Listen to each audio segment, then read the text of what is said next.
pour votre influence, et pour vous permettre de détrôner les autels de l'ennemi. Et cela vous aidera aussi à développer une faim pour les portes spirituelles. Genèse chapitre 15.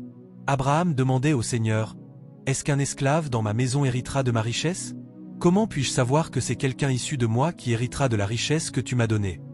Dieu lui dit, « Je ne peux pas te parler là où tu te trouves maintenant.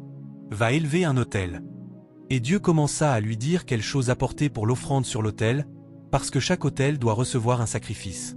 Et depuis le commencement, depuis les jours de Caïn et de son frère, Dieu a toujours exigé que les hommes viennent offrir leur reconnaissance, leurs dons, leurs dîmes, leurs offrandes sur l'autel, même les prières, même les négociations et les discussions se font aux autels. Il avait appelé Abraham à être un symbole de ce que doit être un homme pieux.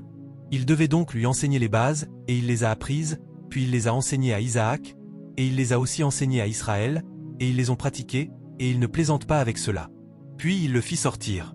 Je suppose qu'il parlait pendant qu'Abraham était à l'intérieur. Il le fit sortir et dit, « Regarde maintenant vers le ciel et compte les étoiles, si tu peux les dénombrer. » Et il lui dit, « Ainsi sera ta descendance. » Et Abraham crut le Seigneur, et cela lui fut compté comme justice.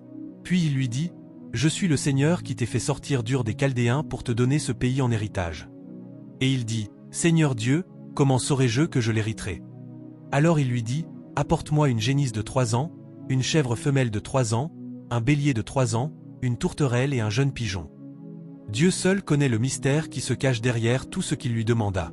Normalement, quelqu'un apporterait un bélier et Dieu l'accepterait. Mais Dieu dut lui dire quoi apporter à cause de la profondeur de la révélation qu'il s'apprêtait à lui donner. Ce que tu déposes sur l'autel est très puissant. Cela parle pour toi. J'ai rencontré une femme au Canada en octobre, et je ne sais pas si c'était le pasteur Chola à qui je parlais aujourd'hui, et des gens donnaient des offrandes. Je ne l'avais pas demandé. Il me rendait simplement visite et m'apportait des choses. Et cette femme apporta ce qu'elle avait apporté pour elle-même et pour sa fille qui avait un problème. Elle ne m'a pas vraiment parlé de son propre problème, mais elle en a parlé à ma femme. Et je lui ai dit, « Maman, vous êtes veuve. Votre mari n'est plus là. Comment avez-vous eu cet argent ?» Elle a dit qu'elle l'économisait depuis des années. Je lui ai dit, « Mais je ne vous ai pas dit que je venais au Canada. » Elle a dit, « Dieu sait pourquoi je vous l'apporte. » J'ai pris l'argent et je l'ai donné à ma femme. Je ne prends pas les offrandes et l'argent n'importe comment. Je veux aller au ciel. Ma femme l'a compté, puis elle est allée s'asseoir avec elle et lui a dit, « Êtes-vous sûre de vouloir faire cela ?» Elle a dit, « Maman, j'ai traversé beaucoup de choses. Permettez-moi de le faire. » Et sans savoir ce qu'elle traversait, j'ai prié pour sa fille qui avait un problème, et le problème a disparu. Elle est entrée à l'université. Elle a appelé hier. Elle a dit, « Depuis 12 ans, j'ai une maladie. Les médecins ont essayé d'y apporter un remède, et ils ont fait tous les examens.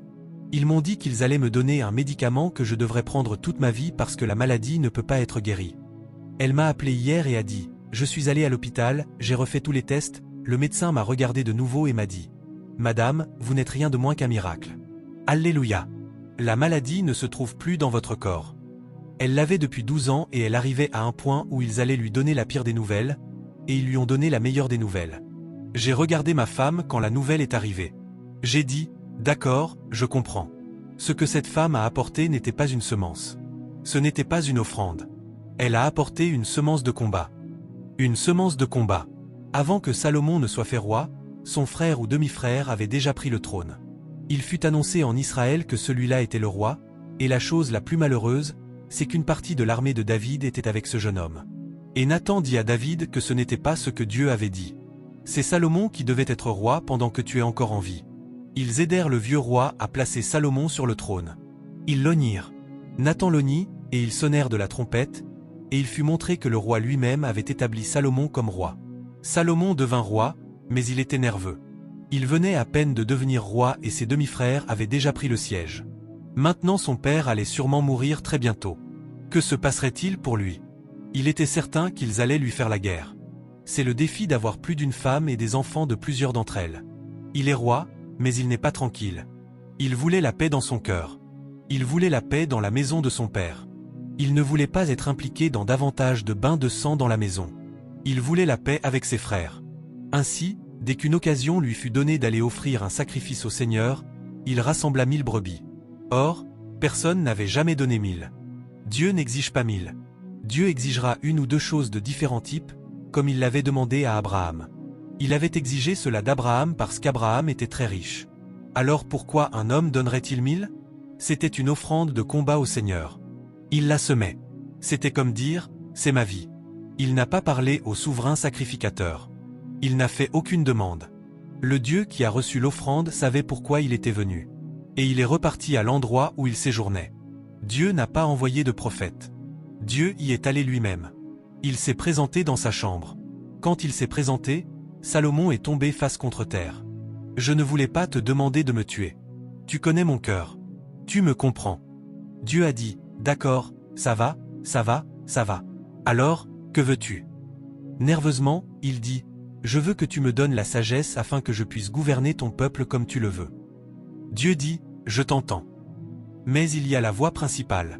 Vous savez, les gens viennent vous voir pour des conseils et ils vous disent ce qu'ils veulent vous dire, mais pas le vrai problème. Et le Saint-Esprit peut vous révéler le vrai problème. Comme la femme que nous avons rencontrée au Canada qui nous a parlé de sa fille et ne nous a pas dit qu'elle avait une maladie que les hôpitaux ne peuvent pas guérir. Et Dieu dit, tu vois, je te donnerai la paix dans ton cœur. Allez, maintenant, faites attention. Je te donnerai la paix dans ton cœur. Je te donnerai la paix dans la maison de ton père. Aucun de tes frères ne lèvera plus jamais un doigt contre toi. Jamais. Il n'y aura plus de contestation ni de querelle dans la maison de David. Tous les jours où tu régneras, il n'y aura pas de problème. Et je ferai en sorte que tu vives très, très vieux. Tu ne mourras pas dans un combat. Et j'ajouterai beaucoup plus d'années aux années normales que tu aurais pu vivre. Et je ferai en sorte qu'un fils issu de tes entrailles s'assied sur ce trône après toi, ce qui signifie que ton dos est protégé. Il dit aussi, je te donnerai la sagesse que tu as demandée d'une manière telle que personne avant toi ni après toi n'aura ce niveau de sagesse. Je te donnerai une richesse que tu n'as pas demandée, de telle sorte que tu seras la personne la plus riche qui ait jamais vécu. Et Salomon ne pouvait plus contenir ce que Dieu disait. Dieu allait bien au-delà des limites qui étaient données aux hommes pour se répandre sur lui. Pourquoi? Il est venu au Seigneur et a offert au Seigneur ce que personne n'avait jamais tenté. Ce que Dieu lui disait, c'est que personne ne me bat, et tu m'as invité à un concours, et je veux te faire savoir que je suis à la hauteur. Il y a des moments comme cela. Quand tu as fait tout ce que tu sais pouvoir faire, tu prends une semence de combat et tu dis, Père, je te remets cette bataille. Je me rends. Et Dieu, dans la plupart des cas, dans presque tous les cas, a pris cette bataille et l'a terminée d'une manière glorieuse. Revenons donc à notre écriture. Il dit, Seigneur, comment saurais-je que j'hériterai de ce pays?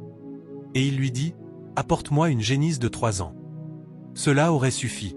Mais il a aussi demandé une chèvre femelle de 3 ans, un bélier de 3 ans. Et c'était beaucoup pour un seul homme s'il n'était pas très riche, puis les petits oiseaux. Alors il apporta toutes ces choses à Dieu, les coupa en deux par le milieu, plaça chaque morceau en face de l'autre, mais il ne coupa pas les oiseaux en deux.